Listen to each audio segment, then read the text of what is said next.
ఈరోజు 14 చాప్టరు, చివరి చాప్టరు రామాగారు. ఇది పాశ్చాత్య దేశాలకు ప్రయాణం అని చెప్పేసి చాప్టర్ పేరు. ఇందులో రామాగారు మనకేం చెప్తున్నారు, తూర్పు తూర్పే, పడమర పడమరే అనేది పూర్వకాలపు నుడివిడి. ఆధునిక మానవుడు చంద్ర చంద్రమండలాన్ని చేరుకున్నాడు. పాశ్చాత్య దేశాలు సాంకేతిక విద్యలో పురోగమిస్తే, తూర్పు దేశాలు ఆధ్యాత్మిక పరంగా అభివృద్ధిని చెందాయి. ఈ రెండింటి మధ్య భావైక్య వారధి ఎందుకు నిర్మించకూడదు అని చెప్పి ఒక క్వశ్చన్ మార్క్ ఇచ్చారు. తూర్పు దేశాలతో పాశ్చాత్య దేశాలు పంచుకొనవలసిందెంతో ఉందనడంలో సందేహం లేదు. అలాగే పాశ్చాత్య దేశాలకు ఇవ్వడానికి తూర్పు దేశాలకు కూడా కొంత ఉంది. పాశ్చాత్య దేశాలనే పుష్పముకు తూర్పు దేశాల సువాసన లేకపోతే అది పనికిరాని పుష్పమే. అంటే ఇద్దరి జ్ఞానము అనేది రెండింటి ఈ 2 సైడ్‌లో ఉన్న జ్ఞానం అనేది ఒకరికొకరికి ఖచ్చితంగా అవసరమే అని చెప్పి చెప్తున్నారు. ఇందులో మొదటి కథ, ఒక డాక్టర్‌కు మరల మరల వస్తున్న స్వప్నము అని ఒక స్టోరీని చెప్తున్నారు. జర్మనీలోని ఒక చిన్న పట్టణంలో ఒక మానసిక వైద్యుడు ఉండేవాడు. ఆధునిక వైద్య శాస్త్రం మీద అతనికి ఎక్కువ నమ్మకం లేకపోవటం వలన అందరూ అతన్ని పిచ్చి డాక్టర్ అని తరచూ పిలిచేవారు. ఆయన ఒక మానసిక వైద్యుడైనప్పటికీ కూడా ఆయనకి ఎక్కువ వైద్యం మీద నమ్మకం లేకపోవడం వల్ల అందరూ అతన్ని పిచ్చి డాక్టర్ అని చెప్పి తరచూ పిలిచేవారట. అతడు గోప్యమైన విజ్ఞానాన్ని అన్వేషించటానికి ఇష్టపడేవారు. అంటే రహస్య విద్య, ఈ ఆధ్యాత్మిక విద్యను అన్వేషించడానికి ఎక్కువ ఇష్టపడేవాడు అని చెప్పి చెప్తున్నారు. 1995లో మా గురువుగారు పదే పదే అతనికి కలలో కనిపించేవారు. కలలో కనిపించే ఆ వ్యక్తి తనని భారతదేశానికి రమ్మని పిలుస్తున్నట్లుగా అతనికి అనిపించేది. ఆ మానసిక వైద్యుడికి రామాగారి గురువుగారు పదే పదే కలలో కనిపించేవారంట. కనిపించి అతన్ని రమ్మని చెప్పి పిలుస్తున్నట్లుగా ఆయనకు ఆ కలలో అనిపించేదట. అదే కల వరుసగా 7 రోజులు రావటంతో అతను ఫ్రాంక్‌ఫర్ట్ పట్టణానికి వెళ్ళి భారతదేశానికి విమానంలో ప్రయాణానికి టికెట్ కొన్నాడంట. జర్మనీలో ఉంటాడు కదా ఈయన. అక్కడి నుంచి ఆ ఫ్రాంక్‌ఫర్ట్ అనే పట్టణానికి వెళ్ళి భారతదేశానికి విమానంలో వెళ్ళడానికి ఆయన నాకు కలలో కనిపించే వ్యక్తి ఎవరో తెలుసుకుందామనే ఉద్దేశంతో భారతదేశానికి వెళ్ళాలని విమానానికి ప్రయాణ టికెట్ కొన్నాడంట. తాను వెళ్ళే విమానం కోసం విమానాశ్రయంలో వేచి ఉంటూ తను కూర్చున్న కుర్చీలో నిద్రపోయి తను వెళ్ళవలసిన విమానాన్ని మిస్ అయ్యాడంట. టికెట్ కొనుక్కొని ఎయిర్‌పోర్ట్‌కెళ్ళి అక్కడ వెయిటింగ్‌లో నిద్రపోయాడు. ఫ్లైట్ మిస్ అయ్యాడు. ఇది జరగడానికి కొంచెం ముందుగా పాశ్చాత్య మనస్తత్వ శాస్త్రము, తత్వశాస్త్రాలపై ఏదైనా కొంచెము అభ్యసించేందుకు మా గురువుగారు నన్ను జర్మనీ దేశంకు వెళ్ళమని చెప్పారట. అంతకుముందే ఇది ఏం జరిగింది అంటే రామాగారి గురువుగారు రామాగారితో "నువ్వు వెస్టర్న్ సైకాలజీ గురించి ఆ సైకాలజీకి ఆ శాస్త్రాన్ని నేర్చుకోవాలి. దాని గురించి నువ్వు జర్మనీకి వెళ్ళు" అని చెప్పేసి ఆయన గురువుగారు రామాగారిని పంపించారట. అయితే బొంబాయిలోని వ్యాపారవేత్త ఫ్రాంక్‌ఫర్ట్‌కి నాకు టికెట్ సంపాదించారు. అంతేకాక అక్కడ ఉన్న అతని స్నేహితులకు పరిచయ ఉత్తరాలను కూడా నాకిచ్చారు. ఆయన ఫ్రెండ్స్ ఇక్కడ ఒక వ్యాపారవేత్త యొక్క ఫ్రెండ్సు ఆహ్, ఎవరైతే జర్మనీలో ఉన్న వాళ్ళ ఫ్రెండ్స్ డీటెయిల్సు ఆయన వాళ్ళకు రాసిన ఉత్తరాలు ఇచ్చి, ఆ రోజులలో ఫోన్‌లు ఇవేవి లేవు కదా! అట్లానే ఆయననే టికెట్ కొన్నారట. ఆ బిజినెస్ మ్యాన్ ఆయననే రామాగారికి టికెట్ కూడా కొన్నారట. నేను గురుదేవునిగా ఆరాధించే మా గురువుగారి మిగతా ఆదేశాలతో జర్మనీ దేశానికి బయలుదేరాను. నేను ఫ్రాంక్‌ఫర్ట్ పట్టణం చేరేసరికి విమానాశ్రయంలో ఆయన అక్కడ వెయిట్ చేస్తూ ఉన్నారట. ఎవరు? ఈ మానసిక వైద్యుడు అని చెప్పారు గదా! ఫ్లైట్ మిస్ అయిన వ్యక్తి. ఆయన ఆ విమానాశ్రయంలో ఉన్నారట. భారతదేశానికి చెందిన సన్యాసిగా నన్ను చూడగానే అతను నా దగ్గరికి వచ్చి తనకు కలలో కనిపించిన వ్యక్తి యొక్క తను వేసిన చిత్రాలను నాకు చూపించారు. అంటే ఎవరో ఒకరు ఒక సన్యాసి, అది భారతదేశం నుంచి వస్తున్న వ్యక్తి అని చెప్పేసి వెంబటే రామాగారిని చూడగానే ఈ వ్యక్తి పరిగెత్తుకుంటూ ఆయన దగ్గరికెళ్ళి ఆయనకు తెలుసుకోవాలి, ఆ కలలో 7 రోజుల నుంచి కనబడుతున్న వ్యక్తి ఎవరో తెలుసుకోవాలన్న ఆ ఆతృతతో రామాగారి దగ్గరికి వెళ్ళి ఆయన కలలో కనిపించిన వ్యక్తి ఆ ఫోటోసు ఆయన చూసిన చిత్రాలను గీశాడంట. గీసిన ఆ ఫోటోలని, ఆ చిత్రాలని రామాగారికి చూపిచ్చారట. చూపిచ్చి భారతదేశంలో ఇలాంటి వ్యక్తి గురించి నీకేమైనా తెలుసా అని రామాగారిని అడిగారట. మొదటగా అతను నాకు చెప్పిన విషయం ఏమని చెప్పారట, "దయచేసి నాకు సాయం చెయ్యండి. ఈ చిత్రంలో ఉన్న వ్యక్తి నాకు ఎన్నో సార్లు కలలో కనిపించారు. ఆ స్వప్నంలోని వ్యక్తి యొక్క రేఖాచిత్రం సాధ్యమైనంతగా దగ్గరగా వేయడానికి నేను ప్రయత్నించాను. అంటే నేను చూసింది వీలైనంత నాకు పాజిబుల్ అయినంతగా నేను నా క్లోజ్‌గా ఉండేలాగా నేను చూసిన దానికి నేను డ్రా చేశాను. గీశాను. నిస్సందేహంగా అది అని చెప్పారట ఆ వ్యక్తి రామగారితో. అయితే రామగారు అంటున్నారు, "నిస్సందేహంగా అది భ్రమ కాదని నాకు తెలుసు. ఈ స్వప్నం నా మనసుని ఎంత గాఢంగా ప్రభావితం చేసిందంటే, నేను నా పనిని చేసుకోలేకపోతున్నాను." ఆయన చెప్తున్నారంట. ఆహ్, ఇదంతా రామగారితో చెప్తున్నారు. ఎవరు? ఆ డాక్టరు. "నేను ఏ భ్రమ పొందట్లేదు. నేనిది డ్రా చేశాను. నేను నిస్సందేహంగా చెప్తున్నాను. నాకెట్లాంటి భ్రమ లేదు. నేను ఈ స్వప్నము నా మనసుని ఎంత గాఢంగా ప్రభావితం చేసిందంటే 7 రోజుల నుంచి కనబడుతున్న ఈ స్వప్నము నేనింకే పని చేసుకోలేకపోతున్నాను. నేను చేయగలిగిందల్లా ఈ రూపాన్ని గురించి ఆలోచించటమే. మీరు భారతదేశం నుంచి వచ్చిన స్వామి గనక మీరు బహుశా నాకు సహాయపడగలరు అని చెప్పేసి ఎంతో రిక్వెస్ట్ చేశారట రామాగారిని. ఈ రేఖా చిత్రాలు చూడగానే ఈయన మా గురువుగారు అని చెప్పేసి రామగారన్నారంట. అతనితో పాటుగా నేను ఇండియాకి తిరిగి వెళ్ళాలని, అతన్ని మా గురువుగారి వద్దకు తీసుకువెళ్ళాలని అతను పట్టుబట్టాడు. ఇంకేముంది అసలు వెతకబోయే తీగ కాలికి తగిలినట్టు, ఇంకా వెంబటే ఇండియాకెళ్దాము. మీరు మీరు నన్ను ఈ గురువుగారి దగ్గరికి తీసుకెళ్ళండి అని చెప్పి పట్టుబట్టారట రామాగారిని. కానీ వెనువెంటనే తిరిగి వెళ్ళటం మా గురువుగారికి ఇష్టం లేదు. అప్పుడే వచ్చారు కదా! జస్ట్ దిగారు అంతే. వెంబటే మళ్ళీ తిరిగి బ్యాకెళ్ళడం అనేది రామాగారి గురువుగారికి ఇష్టం లేదు. ఎందుకిష్టం లేదు? అనిత్యమైన అతని శరీరంతో నేను బంధం పెంచుకున్నానని, ఈ శారీరక బంధాలను త్రుంచివేసి మా మధ్యనున్న శాశ్వతమైన బంధాలను నేను తెలుసుకోవటం, పటిష్టం చేయాలని ఆయన కోరుకున్నారు. మనం నిన్ననే చదువుకున్నాం గదా! రామాగారి వాళ్ళ గురువుగారు తిరిగి శరీరంలోకొచ్చింది ఎందుకు అనంటే, ఈ భౌతికమైన దేహం మీదున్న అటాచ్‌మెంట్ అనేది కట్ చేయాలి వీళ్ళకు. ఈ దేహాతీత స్థితిలో ఉన్న ఆ శక్తితో ఏకమవ్వడం నేర్చుకోవాలి. కనెక్ట్ అవ్వడం నేర్చుకోవాలి అని చెప్పి ఆయన తిరిగి దేహంలోకొచ్చారు. ఇప్పుడు ఆయన ఉన్న కాలాన్ని అదే ప్రాక్టీస్ చేపిస్తున్నారు రామాగారితో. ఇప్పుడు తిరిగి కొన్ని వచ్చిన వెంబటే రిటర్న్ ఎళ్తే గురువుగారిని మిస్ అవుతున్నాను. ఆయనని చూడలేక ఉన్నాను అని చెప్పేసి ఎక్కడ వెంబటే వచ్చేసాడని చెప్పి అనుకుంటారో అని చెప్పి అదొకటి. ఇంకొకటి ఆ బంధానికి కొన్ని రోజులు ఆ శరీరంతో ఉన్న అటాచ్‌మెంట్ నుంచి దూరం అవ్వాలి. అంటే దూరంగా వెళ్ళాలి. గురువుగారికి దూరంగా కొంత కాలాన్ని ఆయన స్పెండ్ చేయాలి అని చెప్పి ఆయన గురువుగారు అనుకున్నారంట. అయితే అందుకని ఈ బంధాన్ని పటిష్టం చేయాలని ఆయన కోరుకున్నారు. దానికోసం నేను కొంతకాలం శారీరకంగా మా గురువుగారికి దూరంగా ఉండి, మా ఇద్దరి మధ్యనున్న ఎంతో సూక్ష్మమైన బంధాన్ని నేను తెలుసుకోవాలని మా గురువుగారు భావించారు. అందుకే హిమాలయాలలోని వివిధ ప్రాంతాలకు వేర్వేరు అధ్యాపకుల వద్దకు నన్ను పంపారు కూడా. అక్కడున్నప్పుడే ప్రాక్టీస్ చేపిస్తున్నారు కదా! వేరే వేరే గురువుల దగ్గరికి కూడా పంపించారంట. కొన్ని రోజులు ఆయనకు దూరంగా ఉంచాలి అని చెప్పి. భారతదేశంలోని కాన్పూర్‌కు చెందిన డాక్టర్ చంద్రధర్, డాక్టర్ మిత్రాలకు ఒక సుదీర్ఘ లేఖ వ్రాసి డాక్టర్‌కి ఇచ్చాను. ఈయనకిచ్చారంట రామగారు.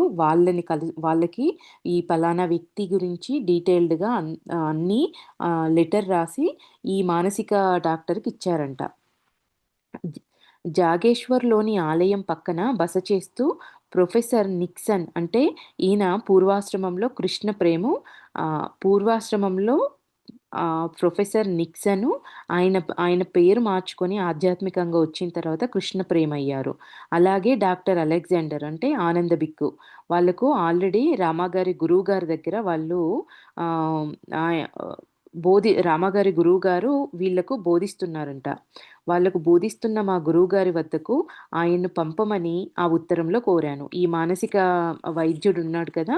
జర్మనీలో ఉన్న ఇతనికి ఈ లెటర్ రాసి ఇచ్చి ఎవరికి రాసాడా లెటరు? చంద్రధరు, ఇంకోవరు డాక్టర్ మిత్రాలకు లెటర్ రాసారట. రాసి వీ ఈ వ్యక్తిని మా గురువుగారు కృష్ణ ప్రేమకి, ఆనంద బిక్కులకు బోధిస్తున్నారు కదా!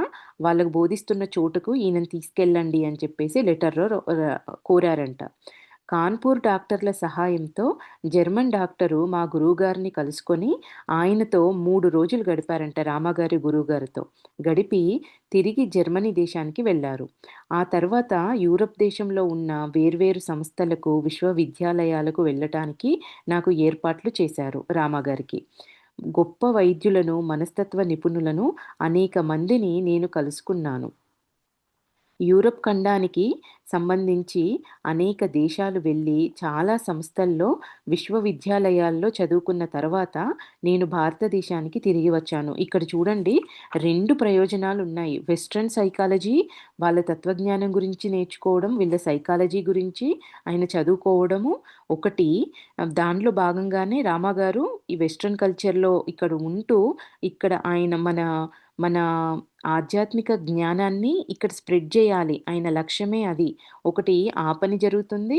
రెండోది గురువుగారికి దూరంగా ఉంటూ ఆయనతో ఉన్న ఆ శారీరక బంధం, శరీరంతో ఉన్న ఆ గురుబంధాన్ని నుంచి ఆయన విడిపడటానికి గూడా ఇవి 2 ఉపయోగపడుతున్నాయి. అయితే దీంట్లో భాగంగానే రామగారు యూరప్ ఖండానికి సంబంధించిన అనేక దేశాలు కూడా వెళ్ళి, చాలా సంస్థలలో, విశ్వవిద్యాలయాల్లో చదువుకున్న తర్వాత నేను భారతదేశానికి తిరిగి వచ్చాను. కొంతకాలం తర్వాత ఈ జర్మనీ డాక్టరు భారతదేశానికి తిరిగి వెళ్ళి, ఆయన 3 రోజులు ఆయన గురువుగారిని కలుసుకున్నారు. ఆయనతో సమయాన్ని స్పెండ్ చేసి బ్యాకొచ్చి, మళ్ళీ కొంతకాలం తర్వాత భారతదేశానికి తిరిగి వెళ్ళిపోయారంట. వెళ్ళిపోయి సంపూర్ణంగా సన్యాసిగా మారిపోయాడు. అతనిప్పుడు ఆగ్నేయ హిమాలయాలలో ఒక చిన్న కుటీరంలో ధ్యానం చేస్తూ కాలం గడుపుతున్నారు. అతనెప్పుడూ ఏకాంతాన్ని కోరుతుండటం వలన కొంతమంది పాశ్చాత్యులు అతన్ని పిచ్చివాడని అంటారు. అంతే గదా! ఆయన ఎప్పుడు అతీతమైన దాని కోసం వెంపర్లాడుతున్నాడు కాబట్టి, ఒంటరిగా ఉండాలని కోరుకుంటున్నాడు కాబట్టి, వాళ్ళు మిగతా కొంతమంది పాశ్చాత్యులు ఆయన్ని చూసి వీడు పిచ్చివాడు అనుకునేవాళ్ళంట. అతనిలాగా సన్యాసులైన కొంతమంది విదేశీయులను నేను కలుసుకున్నాను. వారు చాలామంది భారతీయ సన్యాసుల కన్నా ఎంతో బాగా నియమాలు పాటిస్తున్నారని నేను గ్రహించాను. వేరే దేశస్థులైనా వేరే దేశస్థులయ్యుండి కూడా మన ఈ భారతీయ సన్యాసుల కన్నా కూడా ఎంతో గొప్పగా సంపూర్ణంగా నియమాలు పాటిస్తున్నారని రామగారు గ్రహించారంట. భవిష్యత్తును సూచించే స్వప్నము ఎంతో అరుదైంది. అంతర్దృష్టి నుంచి అది ఒక్కసారిగా గోచరిస్తుంది. అందువలన అది సమయానికి, స్థలానికి, ప్రేరణకి అతీతమైంది. ఒక్కొక్కసారి ఇలాంటి స్వప్నము సామాన్య మానవుడికి అనుకోకుండా గోచరిస్తుంది. కానీ ఎవరైతే ధ్యానం చేస్తారో మరియు ఎవరైతే మనసు యొక్క 4వ దశకు చేరుకుంటారో వారికి ఇలాంటి మార్గదర్శక స్వప్నాలు ఆత్మ చైతన్యంతో వారికి వస్తాయి. ఇలాంటి అమిశ్రమ స్వప్నం ఎప్పుడూ నిజమవుతూ ఉంటుంది. అంటే పిచ్చి పిచ్చిగా వచ్చే కలలు, ఎప్పుడు పదే పదే బాహ్యమైన కోరికలతో వచ్చే కలలు, ఇట్లా రకరకాల అనారోగ్యంతో ఉన్నప్పుడు వచ్చే కలలు, మన ఇట్లాంటి కోరికలతోటి వచ్చే కలలు, ఇట్లాంటి స్థితులు ఉంటాయి గదా! 4 దశ కలల్లో కూడా ఎవరైతే ధ్యానం చేస్తూ 4 దశలోకి చేరుకున్న వాళ్ళకొచ్చే కలలనేవి అవి మన ఆత్మ చైతన్యంతో కనెక్ట్ అయ్యొచ్చే కలలు, మనకు దారి చూపిచ్చే కలలొస్తాయి అని చెప్పి, ఇప్పుడు ఈయనకు జరిగింది అదే కదా! ఆయన జర్మనీలో ఉన్న ఒక మానసిక వైద్యుడని చెప్పారు. ఎక్కడ జర్మనీ, ఎక్కడ ఇండియా. అట్లాంటి ఇండియాలో హిమాలయాలలో ఉన్న ఒక గురువు ఆయనను గైడ్ చేసి తిరిగి ఆయన కావాల్సిన దాన్ని ఆయనకు అందించారు. అంటే ఆయనకు గురువు లేదు, ఎవ్వరూ లేకపోయినా కూడా ఆయన ఆధ్యాత్మిక ప్రగతి అనేది కలిగింది. దేనివల్ల అంటే ఆయన లోపలున్న తపన, ఆయన లోపలున్న ఆ స్థితి తెలుసుకోవాలనే తపనతోటి గురువులే ప్రత్యక్షమైతారు అని అంటారు కదా! అది జరిగింది. నెక్స్ట్ ఇంకో స్టోరీ, గుహలో నాలో వచ్చిన మార్పు. నేను 11 నెలలు ఒక చిన్న గుహలో గడిపాను. ఆ 11 నెలలు నేనొక్క మనిషిని కూడా చూడలేదు. మా సంప్రదాయంలో ఇది ఒక తప్పనిసరి సాధన. ఈ సాధన సామాన్యంగా కనీసం 11 నెలలు చేయబడుతుంది. ఇంతకన్నా తక్కువ సమయంలో ఈ సాధన అనేది జరగదు. ఎందుకంటే ఎంత జడమైన సాధకుడైనా ఆ సమయంలో ఈ సాధన ద్వారా అత్యున్నత సత్యాన్ని గ్రహిస్తాడని నమ్ముతారు. ఒక చిన్న గుహలో ఒక్కరే వ్యక్తి 11 నెలలు ఉన్నప్పుడు ఎట్లాంటి వ్యక్తికైనా కూడా సాధన అనేది అత్యున్న సత్యాన్ని గ్రహించే స్థితికొస్తారని వీళ్ళు ఈ రామగారి దా ఈ ఈ సాంప్రదాయంలో ఉన్నవాళ్ళు నమ్ముతారు అని చెప్తున్నారు. అందుకు ఆహ్, అధ్యాపకుడు ఈ విధంగా చెప్తారు. "నువ్వు ఎంత శక్తిపరుడవైనా నీ అంత జడమైన వ్యక్తి లేరని నేననుకుంటాను. నువ్వు గుహలోని ఏకాంతంలో 11 నెలలు పూర్తి చేయవలసిందే." ఎట్లాంటి వాళ్ళైనా వీళ్ళ సాంప్రదాయంలో ఉన్నవాళ్ళు 11 నెలలు ఏకాంతంగా ఒక చిన్న గుహలో ఉండి గడపవలసిందే, సాధన చేయవలసిందే అని చెప్పి చెప్తున్నారు. "నువ్వు బయటకి వచ్చి స్నానం చేయటానికి అనుమతి లేదు." 11 నెలలు ఆ గుహలో నుంచి బయటికి రావడం అనేదే లేదు. కానీ రోమరంధ్రాలను శుభ్రపరిచే శక్తివంతమైన శ్వాసాభ్యాసం నేర్పుతారు. శ్వాస ద్వారానే అంత ఫాస్ట్‌గా శ్వాస తీస్తూ వదలడం అనే ఈ ప్రక్రియ ద్వారానే మన రోమరంధ్రాలు ఈ హెయిర్ నుంచుండే ఇవన్నీ ఈ హోల్స్ అన్నీ కూడా వచ్చే ఏమంటారు ఆహ్, వా అక్కడి నుంచే కదా మన ఈ రంధ్రాల నుంచే వచ్చే మలినాలు కూడా క్లీన్ అయ్యేలాగా శ్వాసాభ్యాసం చేస్తారంట. నిజానికి ఈ శ్వాసాభ్యాసం స్నానం చేయడం కన్నా ఎంతో మంచిది. రోజుకొకసారి చాలా పరిమితమైన ఆహారం, కొంచెం నీరు నీకు ఇవ్వబడుతుంది ఈ 11 నెలల కాలం. కానీ అది ప్రాణం నిలబెట్టుకోవడానికి మాత్రమే సరిపోతుంది ఆ ఆహారం. బార్లీ బార్లీ, కొండ ప్రాంతాల్లో ఉండే కూరగాయలు, కొన్ని పళ్ళ రసాలు, ఒక గ్లాసు పాలు పొద్దుట, సాయంత్రం నా ఆహారం ఈ 11 నెలలు. ఆ గుహ ఎట్లా ఉంటుందట అంటే 6 అడుగుల వెడల్పు, 6 అడుగుల పొడవున్న గుహ. ఈ గుహ యొక్క పరిమితమైన స్థలంలో క్రమం తప్పకుండా కొన్ని అంగవిన్యాసాలు చేసి, రోజుకు 2, 3 గంటలు మాత్రమే నిద్రపోయేవాడిని.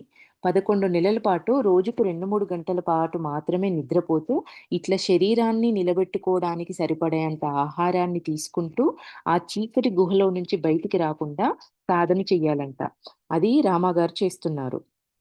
తక్కిన సమయంలో గురు మంత్రాన్ని గుర్తు చేసుకోవడము, ఈ 2, 3 గంటల నిద్ర తర్వాత మిగిలిన సమయమంతా ఏం జేస్తారు, గురువు ఇచ్చిన మంత్రాన్ని గుర్తు చేసుకోవడము, ధ్యానం చేసుకోవడము, లేకపోతే రెప్ప వాల్చకుండా చూడటం, తీక్షణంగా చూడటం అనేవి చేసేవారంట.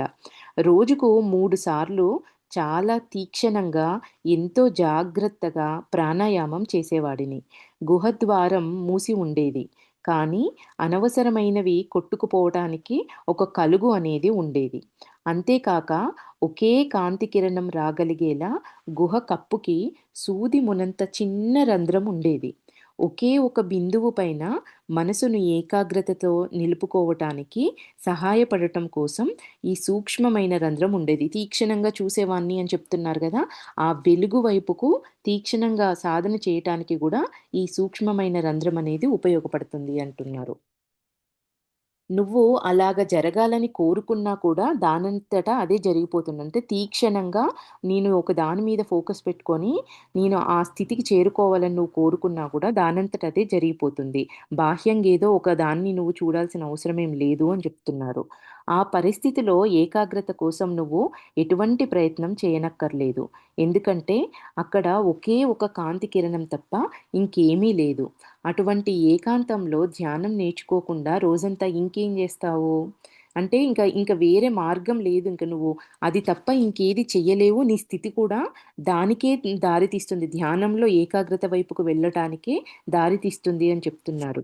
నువ్వు ధ్యానం చేయకపోతే నీవు మతి నిలకడ లేకుండా అయిపోతావు. నీకింక వేరే గత్యంతరం అనేది లేదు. చిన్న గుహ, ఇంక వేరే వ్యక్తి లేరు. బయట ప్రపంచాన్ని చూడ్డం లేదు. 11 నెలలు అందులో నుంచి బయటికి రాకుండా ఉండడము, ఎంతో లిమిట్‌గా ఇచ్చే శరీరాన్ని నిలబెట్టుకోవడానికి ఇచ్చే ఆహారము. ఇంకేం జేస్తారు? ఇంక వేరే గత్యంతరం లేదు. నువ్వు నిన్ను నిలబెట్టుకోవాలంటే నువ్వు ఖచ్చితంగా ధ్యానం చేయవలసిందే. అదే చెప్తున్నారిక్కడ. ఋషులు ధ్యాన నిమగ్నమయ్యే ఒక పద్ధతిని అనుసరించి నేర్పుతారు. వాళ్ళు ఇది మొదటి మెట్టు, ఇది రెండవది, ఇది మూడవది అని 3 దశలు అంటూ చెప్తారంట ధ్యానంలో. ధ్యానం చేయటంలో కలిగే కొన్ని లక్షణాలను వారు పేర్కొంటారు. ఒక ప్రత్యేకమైన లక్షణం కనపడగానే తర్వాత స్థితికి వెళ్తున్నట్లుగా నీకే తెలిసిపోతుంది ఆ గుహలో ఉన్నప్పుడు. ఈ 11 నెలల కాలంలో. ఈ విధంగా నువ్వు ఏకాగ్రతలో అత్యున్నత స్థితిని పొందుతావు. నువ్వు నిశ్చలంగా ఉండి, నీకు ఎటువంటి కలత కలగకుండా, నీకు ఏ రకమైన ఇబ్బంది పడకుండా నిన్ను సదా చూసుకుంటూ ఉంటారు కూడా వాళ్ళు. అయితే మొదట 2 మాసాలు గుహలో నివసించడం నాకు చాలా కష్టమైంది. ఆ తర్వాత మట్టుకు ఆ జీవనాన్ని ఎంతో ఆనందించడం మొదలుపెట్టాను. 2 మాసాలు కష్టంగానే ఉండుండేదంట. తర్వాత మాత్రము ఆ జీవనానికి అలవాటు పడిపోయి ఆనందించడం నేను మొదలుపెట్టాను అని చెప్తున్నారు. ఏకాగ్రత, ధ్యానం, సమాధి ద్వారా లోలోపల తీసుకువచ్చే మార్పుని అంటే సంయమాన్ని రాజయోగ శాస్త్రం బోధిస్తుంది అని చెప్తున్నారు. మౌనంలో చాలా కాలం అంటే ఈ సంయమాన్ని అనే ఈ ఈ స్థితిని ఆటోమేటిక్‌గా నేను ఆనందించగలుగుతున్నాను. ఈ స్థితిలో ఉండడం వల్ల. ఈ ధ్యానము, సమాధి స్థితికి లోలోపలికి ప్రయాణం చేయడం వల్ల. మౌనంలో చాలా కాలం జీవించకుండా ధ్యాన నిమగ్నతని నిలుపుకోవడం సాధ్యం కాదని ఈ శిక్షణా కాలంలో నేను తెలుసుకున్నాను. 11 నెలల తర్వాత నేను గుహ నుండి బయటికి వచ్చాను. అది జూలై 27 సాయంత్రం 5 గంటలయింది. ఆ మొదటి వారం బయట ఎండలో ఉండవద్దని చెప్పారు. ఈ బయటి ప్రపంచానికి అలవాటు పడటం నాకు చాలా కష్టమైపోయింది. అంతా ఏదో తేడాగా కనిపించింది. ఏదో విచిత్ర నూతన ప్రపంచానికి వచ్చినట్లుగా అనిపిచ్చింది. నేను మొదటిసారిగా నగరానికి వెళ్ళినప్పుడు ఒక వీధి మలుపు దాటటానికి నాకు 40 నిమిషాల సమయం పట్టింది. ఎందుకంటే ఇంత నిండు బాహ్య కార్యక్రమాలకి నేను అలవాటు పడలేదు. కానీ క్రమంగా ఈ ప్రపంచ ఒత్తిడులను తట్టుకోగలిగాను. అంటే 11 నెలలు ఒంటరిగా ఒక డార్క్ ప్లేస్‌లో ఉండి బయటికొచ్చిన తర్వాత ఆ జనాలు అసలు హిమాలయాల్లోనే అంత హడావిడి ఉండదు. అయినప్పటికీ కూడా ఆ జనాలను ఆ ప్రదేశాల నుంచి బ ఆ గుహలో నుంచి బయటికొచ్చేటప్పటికల్లా ఆ బాహ్యమైన కార్యక్రమాలను చూసి ఆ బయట జరిగే పనులకి అసలు తట్టుకోలేకపోయాను అని చెప్తున్నారు. ఇంకా ఒక నగరానికి దగ్గరలో ఉన్న ఒక నగరానికి వెళ్ళినప్పుడు ఒక వీధి దగ్గర ఆ వీధి మలుపును ఒక వీధిలో నడుచుకుంటూ టర్న్ అయ్యే దగ్గరికెళ్ళడానికి 40 నిమిషాల సమయం పట్టింది. నా స్థితి అట్లా ఉంది అని చెప్తున్నారు. ఈ ప్రపంచం నా ఆత్మబలాన్ని, మనోభావాలని, వాక్కుని, ఆలోచనలని, నడవడికను పరీక్షించుకునే ఒక నాటక రంగమని నేను ఈ బాహ్య ప్రపంచానికి తిరిగి వచ్చిన తర్వాత గ్రహించాను. 11 నెలల అంత అంతరంగికంగా, అంత నిశ్శబ్దమైన స్థితిలో, అంత ఏకాగ్రత స్థితిలో ఉండి, ఒక్కసారిగా బయటికొచ్చి బయట జరిగేవన్నీ చూసినప్పుడు రామాగారికి ఇదంతా నన్ను నేను పరీక్షించుకోవడానికి జరిగే ఒక నాటక రంగం అని హ్మ్, నేను ప్రతి ఇన్సిడెంట్‌ని గమనించడం అనేది మొదలుపెట్టాను అని చెప్తున్నారు. ఈ శిక్షణ అయిన తర్వాత పాశ్చాత్య దేశాలు వెళ్ళటానికి నేను సంసిద్ధుడిని అయ్యాను. మా గురువుగారిని వదిలి వెళ్ళటం నాకు ఇష్టం లేదు. కానీ నేను వెళ్ళాలని ఆయన పట్టుపట్టారు. "నువ్వు చేయవలసిన ఒక ఘనకార్యం ఉంది. అందజేయవలసిన ఒక సందేశం ఉంది. అది మన సందేశం. అది అందజేసే నా సాధనానివి నువ్వు" అని ఆయనన్నారు.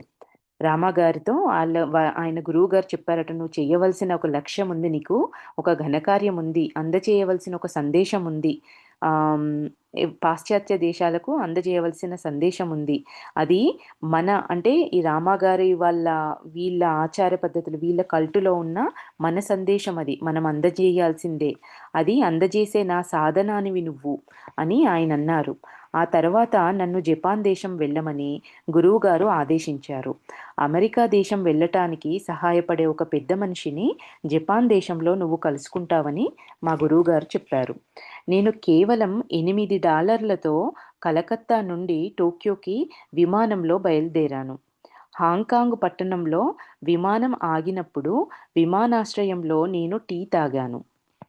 దానికి వారిచ్చిన $4 బిల్లు చూసి ఆశ్చర్యపోయాను. ఆ $4 బిల్లుతో పాటు $1 టిప్పుగా ఇచ్చాను. రామాగారు బయలుదేరింది $8 అంటే ఇండియాలో టీ కాస్ట్ ఎంతుంటది? అక్కడికెళ్ళేసి ఒక టీ తాగిన తర్వాత $4 బిల్ ఇచ్చారంట. అది చూసి ఆశ్చర్యపోయి ఆ $4 ఇచ్చేసి ఆయనకు టిప్‌గా ఇంకొక డాలర్ ఇచ్చారట. విమానంలో విమానంలో ఇచ్చిన ఆహారంలో నేను దాచుకున్న ఒక యాపిల్ పండు చేతిలో కేవలం $3 నేను టోక్యో పట్టణం చేరాను. అక్కడ ఎవ్వరూ తెలీదు. రామాగారి దగ్గరున్నయి కేవలం $3 మాత్రమే. ఒకాయన నా వద్దకు వచ్చి, "నీవెక్కడి నుంచి వచ్చావు? జపాన్‌లో ఎక్కడుంటావని" చెప్పేసి రామాగారిని అడిగారట. అప్పుడు రామగారు, నాకొక స్నేహితుడున్నాడు, అతనితో ఉంటాను అని నేను జవాబిచ్చాను. నీ స్నేహితుడెవరు అని ఆయన అడిగారట. అతనికి ఎలాగ సమాధానం చెప్పాలో నాకు తెలియలేదు. ఊరికే అట్లా చెప్పేశారు. ఇక్కడొక స్నేహితుడున్నారు. నేను ఆయన దగ్గర ఉంటా అని. ఆయన పట్టుబట్టి ఎవరు ఎవరా స్నేహితుడు అని చెప్పేసి అడిగారంట. ఆయనకి ఏం చెప్పాలో రామగారికి అర్థం కాక ఏం చెప్పారట, అతనికి ఎలాగో సమాధానం చెప్పాలో నాకు తెలియలేదు. ఎందుకంటే నాకు జపాన్‌లో ఎవరూ తెలీదు. అందుకు నువ్వే నా స్నేహితుడివి అని చెప్పేశారంట. నేనతని వద్ద బస చేశాను. అతను మహికారి యొక్క ఆధ్యాత్మిక గురువు అయిన యోగదాస్‌కి నన్ను పరిచయం చేశారు. ఆ వ్యక్తి ఇంక నువ్వే నాకెవరు తెలీదు. నువ్వే నా ఫ్రెండ్‌వి అని చెప్పేటప్పటికల్లా ఆయన రామగారిని తీసుకొనెళ్ళి ఆయనతో పాటు రామగారు ఆయన దగ్గర ఉన్నారంట. ఆయన మహికారి యొక్క ఆధ్యాత్మిక గురువు అయిన యోగదాస్‌కి నన్ను పరిచయం చేశారు. ఎన్నో లక్షల మంది అతనికి అనుయాయులు ఉన్నారంట. ఆయనను ఫాలో అయ్యే ఫాలోవర్సు లక్షల మంది ఉన్నారంట. హిమాలయాలలో ఒక ఋషి స్వప్న దర్శనం ఎన్నో సార్లు యోగదాస్‌కి కలిగింది. పరిచయం అవ్వగానే పూజ్య భావంతో ఆయన నన్ను కౌగిలించుకొని, నేను మీకోసమే వేచియున్నాను. హిమాలయ గురువుల రహస్య బోధనలను నాకు తెలియజేస్తారని ఆశిస్తున్నాను అని చెప్పేసి ఆయన అన్నారంట. నేను అతనితో 6 నెలలు గడిపాను. ఆ 6 నెలలలో టోక్యో, ఒకేసా ఇంకా కొన్ని నగరాలలో ఉన్న వివిధ ఆధ్యాత్మిక సమూహాలలో ప్రసంగించి, బోధించే అవకాశం నాకు కలిగింది. మా గురువుగారు ఇచ్చిన సందేశాన్ని యోగదాసన్‌కి అందజేసిన తర్వాత, ఆయన నాకు కొని ఇచ్చిన టికెట్‌తో అమెరికా దేశానికి నా ప్రయాణం సాగింది. చెప్పారు కదా! జపాన్‌లో ఒక వ్యక్తి నీకు అమెరికాకెళ్ళడానికి సహాయం చేస్తారని వాళ్ళ గురువుగారు. ఆయన వ్యక్తి ఈ వ్యక్తే. ఆయన టికెట్ కొని అమెరికా దేశానికి ప్రయాణానికి సాగించారు. టికెట్‌తో అమెరికా దేశానికి నా ప్రయాణాన్ని సాగించాను. నేను భారతదేశం విడిచిపెట్టే ముందు అమెరికాలో నా శిష్యులను, సహచరులను కలుసుకుంటానని మా గురువుగారు నాకు చెప్పారు. ఆయన నాకు విశదీకరించిన ఎన్నో విషయాలు తర్వాత నిజమయ్యాయి. నాకు అప్పగించిన బాధ్యత ఇంకా ఉంది. దీనితో ఒక్కొక్కసారి చింతాక్రాంతుడిని అయినా భగవంతుడు అవకాశాన్ని ఇచ్చినప్పుడు నా జీవిత ఉద్దేశాన్ని నేను నెరవేర్చగలనని నాకు తెలుసు. అంటే ఆయన వెళ్ళే క్రమంలో నువ్వక్కడికి వెళ్ళిన తర్వాత నీకెవరు సహాయం చేస్తారు? ఏం జరుగుతుంది? నీ పనేంటి? ఎవరు వస్తారు? ఎవరికి ఏం చెప్పాలి అనేది జరగబోయేది మొత్తం ముందుగానే రామగారి గురువుగారు అంతా చెప్పి పెట్టారు. అయితే దానికి రామగారు అంటున్నారు, నా జీవిత ఉద్దేశాన్ని నేను నెరవేర్చగలనని నాకు తెలుసు. ఋషుల సందేశాలో అంతరంగిక రహస్యాలను అందించగలిగే అభ్యాస కేంద్రాన్ని స్థాపించడం ద్వారా ప్రాక్పశ్చిమ దేశాల మధ్య వారధి కట్టడమే నా జీవిత ధ్యేయం. ఏమంటున్నారు అది? ఆంతరంగిక రహస్యాలను అందించగలిగే అభ్యాస కేంద్రం అనేది సెంటర్ ఆఫ్ లెర్నింగ్ అని చెప్పారు. ఇది ఋషులు అందించిన జ్ఞానాన్ని అందించే ఒక ప్రదేశము అని చెప్తున్నారు. ఇది ఇది చివరి స్టోరీ అండి. ఇది ప్రాక్పశ్చిమ పద్ధతులు అని చెప్తున్నారు. ఇందులో జపాన్, అమెరికా దేశాలు పర్యటించడం కోసం నేను హిమాలయాలను వదిలినప్పుడు మా గురువుగారు కొన్ని ఆదేశాలు ఇచ్చారు. నా దగ్గర నేర్చుకోవాలనుకున్న విద్యార్థులకి నేను ఏమి నేర్పేది అని రామాగారు అడిగారంట వాళ్ళ గురువుగారిని. దానికాయన నా ఇంకా కంటిన్యూయేషన్‌గా రామాగారు అడుగుతున్నారు. వాళ్ళ చేత మతం మార్పించి భారతదేశపు మతాల గురించి బోధించాలా? భారతీయ సంస్కృతిని అనుసరించమని వాళ్ళని అడిగాలా? అని నేను గురువుగారిని అడిగాను. అప్పుడు గురువుగారు అంటున్నారు, "ఓయి వెర్రివాడా" అని ఆయనన్నారంట. "అలాగైతే నేను వాళ్ళకి ఏం నేర్పించాలి మరి చెప్పండి" అని రామగారు అన్నారంట. పాశ్చాత్య సంస్కృతి మనదానికి పూర్తి భిన్నంగా ఉంటుంది. కుటుంబంలోని ఇతర సభ్యుల అంగీకారం లేకుండా ఎవ్వరు కూడా మరొకరిని వివాహం చేసుకోటానికి మన సంస్కృతి ఒప్పుకోదు. కానీ స్వతంత్ర సాంఘిక జీవనాన్ని పాశ్చాత్యులు నమ్ముతారు. ఒక క్రైస్తవ మతస్థుడు ఎవరినైనా వివాహం చేసుకోవచ్చు. అలాగే యూదులు కూడా చేయవచ్చును. వాళ్ళు భగవంతుడిని ఆరాధించే మార్గాలు ఒక ప్రత్యేకమైన పద్ధతిలో స్థిరపరిచి ఉంటాయి. వాళ్ళ యొక్క భగవంతుడిని ఆరాధించే మార్గాలనేది ప్రత్యేకమైన పద్ధతిలో ఉంటాయి. అదే పద్ధతిలో వాళ్ళు చెయ్యాలి. కానీ మనం మన ఇష్టం వచ్చిన పద్ధతిలో భగవంతుడిని ఆరాధిస్తాం. మనకు కావలసిన జ్ఞాన మార్గాన్ని మనం ఎంచుకుంటాం. మనం స్వతంత్రంగా ఆలోచిస్తాం. కానీ సాంఘిక కట్టుబాట్లలో ఉంటాం. ఈ రామగారి గురువుగారు చెప్తున్నారు. వాళ్ళ యొక్క ఆచార సాంప్రదాయాలు ఎట్లుంటాయి, మనయి ఎట్లుంటాయి అనేది రామగారికి చెప్తున్నారు. మనం స్వతంత్రంగా ఆలోచిస్తాం కానీ, సాంఘిక కట్టుబాట్లలో ఉంటాం. ఆ సాంఘిక ఆచారాలు అలాగే వారి ఆలోచన పద్ధతిలో, ఆరాధనలో కొన్ని స్థిరమైన అభిప్రాయాలు, కట్టుబాట్లలో వారు ఉన్నారు అని నేనన్నాను. రామగారే అన్నారంట. Sorry friends. ఇదంతా రామగారే ఆయన వాళ్ళ గురువుగారితో చెప్తున్నారు. ఈ 2 భిన్నమైన జీవన మార్గాలు చాలా వేరుగా ఉన్నట్లు కనిపిస్తున్నాయి. మీ సందేశాన్ని నేను పాశ్చాత్యులకు ఎలాగా అందించగలను అని చెప్పి రామాగారు అడిగారంట. ఈ 2 సంస్కృతులు ఒకే ప్రపంచంలో, ఒకే జీవన లక్ష్యంతో ఉన్నప్పటికీ, ఒకదానికొకటి సంపూర్ణంగా విరుద్ధము. సరైన జీవన మార్గాలపైన ప్రాక్‌పశ్చిమ 2 ప్రాక్‌పశ్చిమాలు 2 ఇంకా ప్రయోగాలు చేస్తూనే ఉన్నాయి. సరైన జీవన మార్గాల గురించి 2 ప్రయోగాలు చేస్తూనే ఉన్నాయి. పశ్చిమ దేశాలు మన మన మన మన సైడ్ ఉన్న దేశాలు ఇంకా సరైన జీవన మార్గాల గురించి ప్రయోగాలు చేస్తూనే ఉన్నాయి. హిమాలయ గురువుల సందేశం ప్రమాణం లేనిది. దానికి ప్రాక్పశ్చిమాల ప్రాచీన కాలపు పద్ధతులకు ఎటువంటి సంబంధం లేదు. మనమందరం అందుకోవాలనుకుంటున్న అత్యుత్తమ నాగరికతను పొందటానికి ఈ సంపూర్ణ విరుద్ధాలు మానవాళికి సహాయపడవు. అంతర్గత శక్తి, ఉత్సాహం, నిస్వార్థ సేవ జీవితానికి మార్గదర్శకమైన ప్రధాన సూత్రాలు. ప్రాక్పశ్చిమాలలో ఎక్కడ నివసిస్తున్నారన్నది ముఖ్యం కాదు. మనిషి మనిషిగా జీవించడం మొదటి విషయం. నిజమైన మనిషి వ్యవస్థల్లో ఒక సభ్యుడు. భూగోళపు సరిహద్దులకి మానవాళిని విభజించే శక్తి లేదు. అన్ని భయాల నుంచి అంటే ఎక్కడ ఏ పరిస్థితుల్లో మనిషి జీవిస్తున్నారో, ఎట్లాంటి స్థితిలో వాళ్ళ వ్యవస్థ ఉంది అనేది ముఖ్యమైన విషయం కాదు. మానవాళి అందరూ ఒక్కటే. వాళ్ళని విభజించే శక్తి అనేది ఈ భూగోళపు సరిహద్దులకి లేదు అని చెప్పి చెప్తున్నారు. అన్ని భయాల నుంచి విముక్తి పొందాలనేది హిమాలయాల ఋషుల యొక్క ప్రథమ సందేశం. మన లోపల అంతర్నిహితమైన నిజాన్ని తెలుసుకోవాలన్నది రెండవ సందేశం. ఎక్కడ ఉన్నా, ఎక్కడ పుట్టినా అందరికీ భయాలనేవి ఉంటాయి. అందరికీ మన అంతర్గతంగా ఉన్న ఆ జ్ఞానాన్ని తెలుసుకోవడం అనేది కూడా అవసరం. ఇక్కడ ఆయన గురువుగారు అదే చెప్తున్నారు. ప్రతి వ్యక్తి వాళ్ళ భయాల నుంచి విముక్తి పొందాలి. దాని మీద మనం వర్క్ చేయాలి. రెండోది మన అంతర్నిహితమైన నిజాన్ని తెలుసుకోవాలనేది మన రెండవ సందేశం. సహజంగా మెలుగు. ఏ మతమో, ఏ సంస్కృతికి కట్టుబడకుండా పవిత్రమైన ఆధ్యాత్మికతను నేర్పటానికి నువ్వు సాధనంగా ఉపకరించు. పరిశోధనలతో వైజ్ఞానిక పరంగా ఆధ్యాత్మిక ఆచారాలు నిజమని నిరూపించటానికి శక్తి ఉంటే అవి తప్పక చెయ్యి. ఇంకా ఏమంటున్నారు? పరిశోధనలతో సైంటిఫికంగా నువ్వు ఆధ్యాత్మిక ఆచారాలు నిజమని నిరూపించడానికి శక్తి ఉంటే ఆ పని తప్పకుండా చేసి ప్రూవ్ చేయి వాళ్ళకు.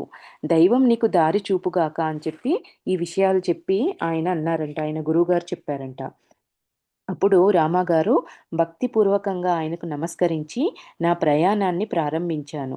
నేను కాన్పూర్ పట్టణానికి వెళ్ళి మా శిష్యురాలు డాక్టర్ బాయితో కొన్ని నెలలు వాళ్ళ ఇంట్లో కొన్ని నెలలు బస చేశాను. జపాన్ ప్రయాణానికి నాకు టికెట్ ఆమెనే కొనిపెట్టారు అని చెప్పి చెప్తున్నారు. ఇంకా రామగారు చివరగా ఈ బుక్కులో వాళ్ళ సాంప్రదాయం అనేది అసలు ఎట్లా ఉంటుంది, మా సాంప్రదాయంలో మేము చేసే మా పద్ధతులు ఏంటి అనేది ఇందులో చెప్తున్నారు. అవిచ్ఛిన్నమైన సర్వసంగ పరిత్యాగుల సాంప్రదాయం వేదకాలం నుంచి కొనసాగుతూ వస్తుంది. దీనినే శంకరాచార్యుల వారు 1200 సంవత్సరాల క్రితం పునరుద్ధరించారు. వీళ్ళది రామగారిది శంకరాచార్యుల ఈ ఈ దీనికి సంబంధించిన సంప్రదాయం కాబట్టి చెప్తున్నారు. శంకరాచార్యుల వారు 1200 సంవత్సరాల క్రితము పునరుద్ధరించారు మా సాంప్రదాయాన్ని. ఆయన తూర్పు పడమర ఉత్తర, దక్షిణ, మధ్య భారతదేశంలో 5 ముఖ్యమైన మఠాలను స్థాపించి, తద్వారా దీక్షా సాంప్రదాయాన్ని వ్యవస్థీకరించారు. అంటే మన భారతదేశానికి చుట్టుపక్కల బార్డర్‌లో అన్ని వైపులుగా వీళ్ళ పీఠాలుంటాయి. మధ్యలో కూడా ఒక మఠం అనేదుంటుంది. ఈ 5 మఠాలను స్థాపించారంట. పడమర, ఉత్తర, దక్షిణ, మధ్య భాగాల్లో మఠాలుంటాయి.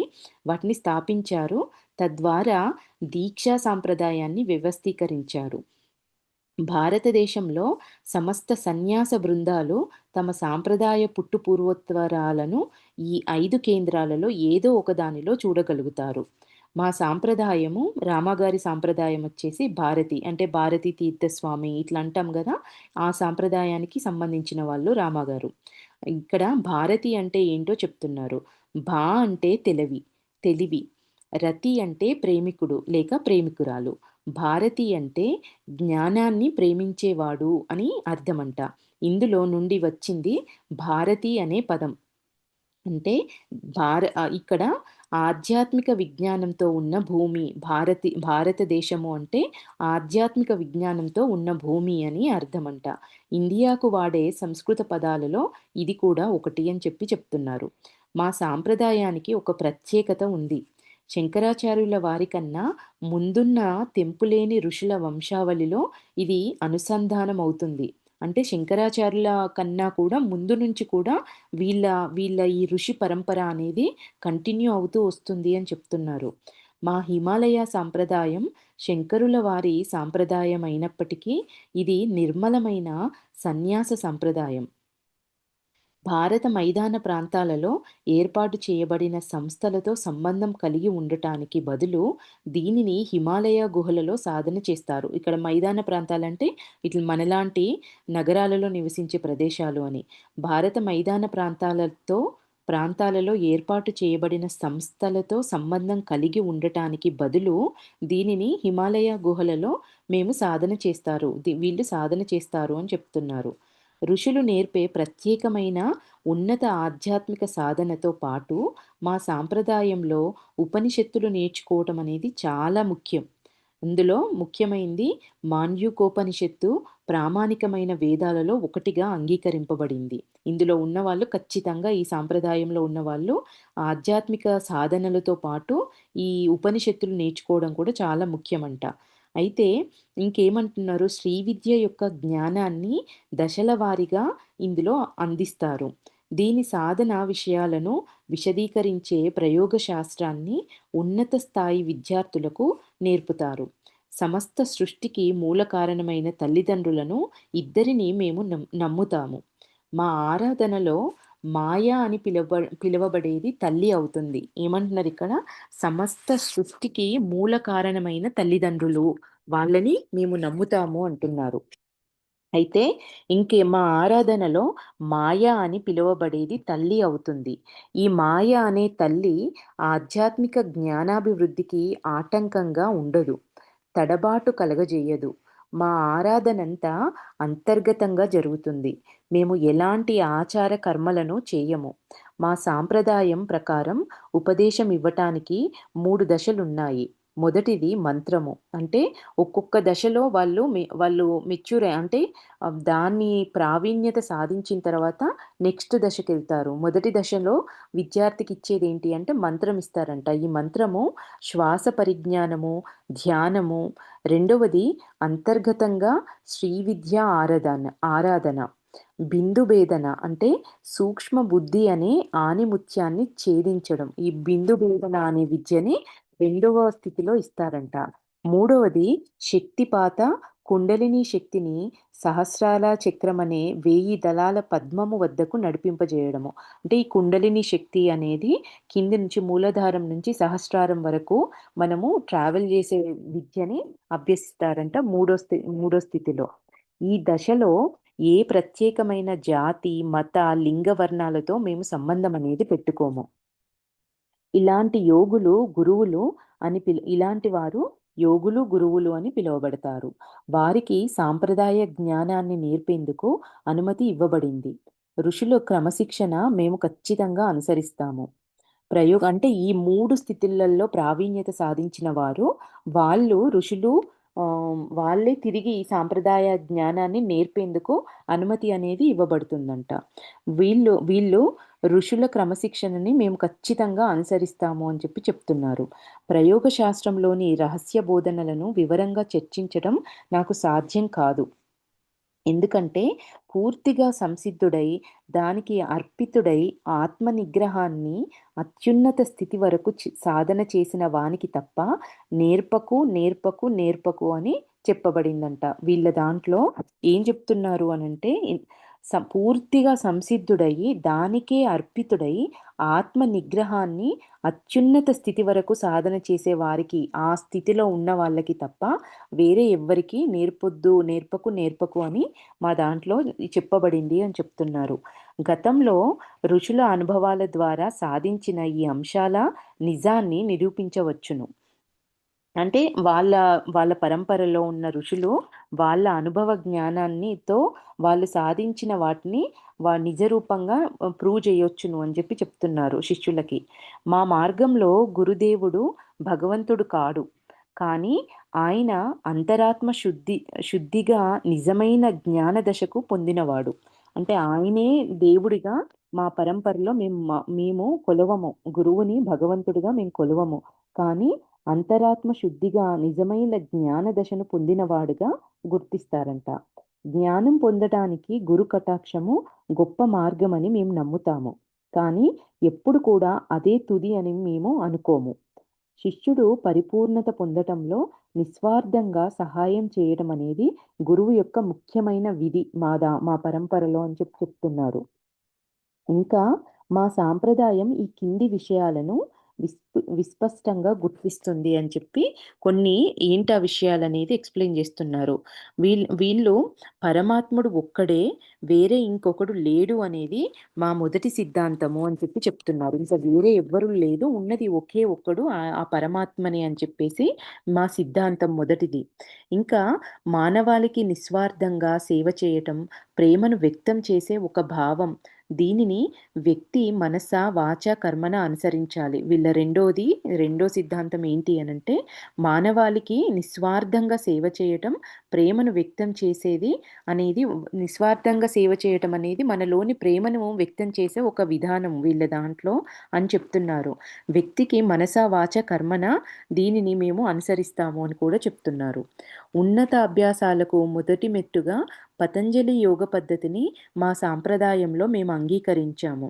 కానీ తత్వశాస్త్రం ప్రకారం పరమాత్మ ఒక్కడనేది అద్వైత సిద్ధాంతాన్ని మేము అనుసరిస్తాము. అద్వైతం అంటే రెండు లేవు, ఉంది ఒక్కటే అనేది శంకరాచార్యులది అద్వైత సిద్ధాంతం కదా, దాన్ని మేము అనుసరిస్తాము అని చెప్పి చెప్తున్నారు. దేహాన్ని నిశ్చలంగా ఉంచడం ద్వారాను, ప్రశాంతమైన శ్వాసతోనూ మనసును అదుపులో ఉంచుకోవడం ద్వారాను ధ్యానం ఒక క్రమ పద్ధతిని అనుసరిస్తుంది. శ్వాసని తెలుసుకోవడం, స్వతంత్రమైన నాడీ మండలాన్ని అదుపులో పెట్టుకోవడం, శారీరక వాంఛలను అదుపులో పెట్టుకోవడాన్ని నేర్చుకోవడం అలవాటు చేసుకుంటాం మేము. ఇంకా మేము మామూలుగా 5వ పాయింట్ ఏం చెప్తున్నారంటే, మేము మామూలుగా మధ్య మార్గాన్ని విద్యార్థులకు బోధిస్తాము.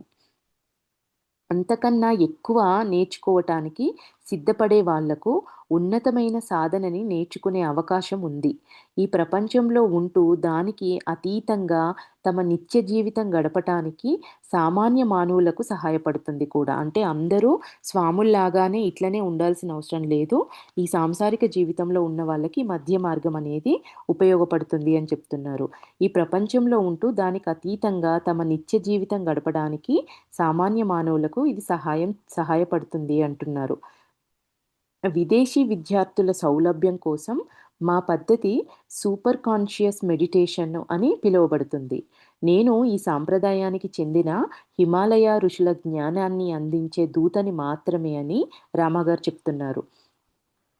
సహజ జ్ఞానంతో ఏ ప్రేరణ లేకుండా ఏది వస్తే అది నేను బోధిస్తాను. నా ఉపన్యాసాలను నేను ఎప్పుడూ తయారు చేసుకోను. ఎందుకంటే మా గురువుగారు ఆ విధంగా చెయ్యవద్దని చెప్పారు. అంటే మనము ఒక స్క్రిప్ట్ రాసుకొని దాన్ని చెయ్యడం వల్ల ఆ ఫ్లో మన నుంచి రాబడే జ్ఞానం, ఆ గురు పరంపర ఉంది కదా! ఒక్కోసారి వాళ్ళు ఈ రామా గారి వీళ్ళ ద్వారా మాట్లాడుతూ ఉంటారు. దాన్ని మనం డిస్టర్బ్ చేసిన వాళ్ళం అవుతాం కాబట్టి, నువ్వు మాట్లాడుతున్నప్పుడు నీకు ఆ ఫ్లోలో ఏది వస్తే నువ్వు దాన్ని మాట్లాడాలి. ఎప్పుడు కూడా నువ్వు ముందుగా నేను ఇది మాట్లాడాలి అని చెప్పి మాత్రం మాట్లాడకూడదు అని రామగారి గురువుగారు చెప్పారంట. మత మార్పిడిని, సాంస్కృతిక అలవాట్లని మార్చుకోవటం, ప్రత్యేకంగా ఒక దేవుణ్ణి కొలవటం అనేది చెప్పటం లాంటి విషయాలలో మాకసలు నమ్మకం అనేదే లేదు. మేము అన్ని మతాలను సమానంగా గౌరవిస్తాము. ఎవ్వరిని విడిచిపెట్టకుండా అందరినీ ప్రేమిస్తాము. ఏ దేవాలయాలను, మసీదులను, చర్చిలను మేము వ్యతిరేకించము. అలాగే మనుష్యులను ఉపేక్షిస్తూ దేవుళ్ళకి దేవాలయాలు కట్టడంలో మాకు నమ్మకం లేదు. అంటే మనుష్యులను గుర్తించకుండా, వాళ్ళ లోపలున్న ఆ దేవుణ్ణి గుర్తించకుండా మేము దేవాలయాలని, దేవుళ్ళకి ఆహ్, దే దేవుళ్ళ దేవాలయాలు కట్టడము అనేది మేము నమ్మము అని చెప్తున్నారు. ప్రతి మనిషి ఒక సజీవ సంస్థ లేక దేవాలయం అనేది మా ప్రగాఢ విశ్వాసం. ప్రపంచమంతటా మా సభ్యులున్నారు. ఉత్తర ప్రత్యుత్తరాలు రాకపోకలు వీలయ్యేటట్లు చదువు ఉండాలన్నది మా నమ్మకం. వీళ్ళ దాంట్లో ఉన్నవాళ్ళు ప్రపంచమంతటా వీళ్ళ వాళ్ళున్నారు కాబట్టి, వీళ్ళు ఒకరికొకరు ఉత్తరాలు రాసుకునేలాగా చదువుకోవడం అనేది ఖచ్చితంగా ఉండాలి అనేది మా నమ్మకం. మా దాంట్లో ఉన్న వాళ్ళకి అని చెప్తున్నారు. మా డిగ్రీ ప్రోగ్రాము ఋషులు ఇచ్చిన జ్ఞానాన్ని అందిస్తూ మేధావంతుల ఆంతరంగిక అవసరాలను నెరవేర్చుతాయి. ఇంకా మేము శాకాహారాన్ని తీసుకుంటాము. ఆరోగ్యకరము, దీర్ఘాయుష్యువుకు మంచిదని పోషక ఆహారం అందించే ఆహారాన్ని మేము తీసుకోవడం చేస్తాము. అలాగని విద్యార్థులను శాకాహారులుగా మార్చడానికి మేమేం బలవంతం చెయ్యము అని చెప్పి కూడా చెప్తున్నారు. కుటుంబ వ్యవస్థను చెప్తాము శాకాహారం తీసుకోవాలని, కానీ మేము వాళ్ళని బలవంతంగా అయితే రుద్దము వాళ్ళకి అని చెప్తున్నారు. ఇంకా కుటుంబ వ్యవస్థని మేము గౌరవిస్తాము. స్వయం శిక్షణ కార్యక్రమాలు మొదలుపెట్టి పిల్లలు చదువుకోవాలని ఒత్తిడి తెస్తాము. అంతేకాని మా విశ్వాసాలను, నమ్మకాలను, జీవన విధానాన్ని వారిపై బలవంతం చెయ్యము అని చెప్తున్నారు. దేహము, ఊపిరి, మనస్సు, వ్యక్తిగత ఆత్మలకు సంబంధించి యోగాలోని అన్ని దశలను మార్చే శిక్షణ పొందిన అధ్యాపకులు క్రమపద్ధతిలో నేర్పుతారు. వీళ్ళ చేత ఈ దేహానికి సంబంధించి ఊపిరి, శ్వాస, మనసు, వ్యక్తిగత ఆత్మలకు సంబంధించి యోగలోని అన్ని దశలను మా ద్వారా శిక్షణ పొందిన అధ్యాపకులు క్రమపద్ధతిలో నేర్పుతారు. లోపల, బయట జాగరూకత అతి ముఖ్యము. అంటే అంతరంగికంగా, శారీరకంగా కూడా అవేర్‌నెస్ అనేది అతి ముఖ్యము. వ్యాకోచ పద్ధతులను విద్యార్థులకు ఎంతో జాగ్రత్తగా పరిచయం చేస్తారు. అంటే ఎక్సర్‌సైజ్‌తో పాటు ప్రతి విషయాన్ని వివరంగా, ప్రతి దాన్ని వివరంగా విభజించి చూడ్డం అనేది కూడా వీళ్ళు పరిచయం చేస్తారంట. ఉచ్ఛ్వాస, నిశ్వాసలతో సహా యోగాభ్యాసాలను పరీక్షించడం, ధృవీకరించుకోవటం, కొన్ని నిర్ణయాలకు రావటం మానవ సేవ చేయటానికి అవసరమని మేము నమ్ముతాము. మానవ సముదాయానికి ఉపయోగకరంగా ఉండటం కోసం మా ప్రయోగాలన్నీ గ్రంథస్థం చేసి ముద్రించబడ్డాయి. సర్వమానవ సౌభ్రాతృత్వాన్ని మేము నమ్ముతాము. ఎవ్వరినీ వదలకుండా అందరినీ ప్రేమిస్తాము. రాజకీయాల జోలికి మేము పోము. ఏ మతానికి కూడా మేము అడ్డురాము. మనస, వాచ, కర్మన అహింస ఆచరించడం మాకు చాలా ముఖ్యము. ఒక ఫిజికల్‌గానే కాదు, మనసులో, మాటలలో, చేతలలో కూడా అహింసను ఆచరించటం అనేది మాకు చాలా ముఖ్యమైంది అని చెప్తున్నారు. చీకటిలో దీపంలాగా ఋషులు, హిమాలయ గురువులు నేర్పిన జ్ఞానము సాధకునికి దారి చూపిస్తుంది. ప్రతి విశాల హృదయంలో నివసించే దైవిక జ్యోతిని మేల్కొల్పడం ఈ సందేశం యొక్క ఉద్దేశం. ఆధ్యాత్మిక శిక్షణతో లోపరహితంగా చేసినప్పుడు ఈ జ్వాలా సత్యం అనే విశాల కాంతిగా మెల్లమెల్లగా ఎదుగుతుంది.